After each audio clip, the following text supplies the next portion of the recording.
ઉદ્ઘાટનનો ઉત્સાહ ઓસરી ગયો. ડભોઈ કરજણ ટ્રેન માત્ર એક દિવસ ચાલીને બંધ, મુસાફરોમાં ભારે રોષ.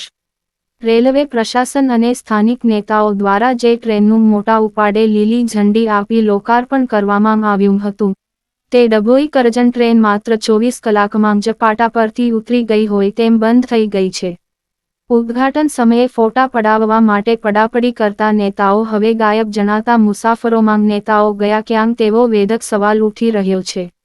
શું છે સમગ્ર મામલો? તાજેતરમાં ડભોઈ અને કરજણ રેલવે સ્ટેશન પરથી વડોદરા ડભોઈ કરજણ ટ્રેનનો ભવ્ય પ્રારંભ કરવામાં આવ્યો હતો. રેલવે મંત્રી કે સ્થાનિક નેતાઓ દ્વારા લીલી ઝંડી બતાવીને મુસાફરોને નવી સુવિધાના સપના બતાવવામાં આવ્યા હતા. પરંતુ આશ્ચર્યની વાત એ છે કે ઉદ્ઘાટનના બીજા જ દિવસથી આ ટ્રેન અચાનક બંધ કરી દેવામાં આવી છે. મુસાફરોની હાલાકી અને તંત્રની ઉદાસીનતા. રોજની હાલાકી. ડભોઈ અને કરજણ વચ્ચે અપડાઉન કરતા નોકરિયાત વર્ગ, વિદ્યાર્થીઓ અને નાના વેપારીઓ રોજ આશા સાથે સ્ટેશન પર આવે છે. ટિકિટ બારી પર મોટો આંચકો. જ્યારે મુસાફરો ટિકિટ લેવા બારી પર જાય છે, ત્યારે તેમને જાણવા મળે છે કે ટ્રેન તો બંધ છે.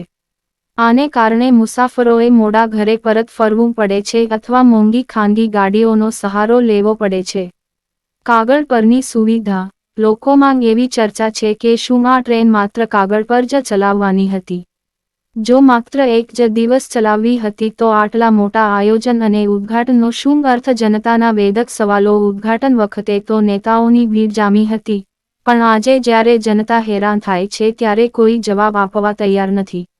શું આ માત્ર ચૂંટણીલક્ષી ગતકડું હતું કે રેલવે તંત્રનું મિસમેનેજમેન્ટ? એક સ્થાનિક મુસાફર ક્યારે ફરી દોડશે ટ્રેન? હાલમાં ડભોઈ અને કરજણ બંને સ્ટેશનો પર મુસાફરો ટ્રેન ક્યારે શરૂ થશે તેની કાગડોળે રાહ જોઈ રહ્યા છે. રેલવે તંત્ર દ્વારા આ બાબતે કોઈ સ્પષ્ટતા કરવામાં આવી નથી, જેના કારણે લોકોમાં ભારે નારાજગી જોવા મળી રહી છે. જો આગામી દિવસોમાં ટ્રેન નિયમિત શરૂ કરવામાં નહીં આવે તો સ્થાનિકો દ્વારા ઉગ્ર આંદોલન કરવાની પણ ચીમકી ઉચ્ચારવામાં આવી છે.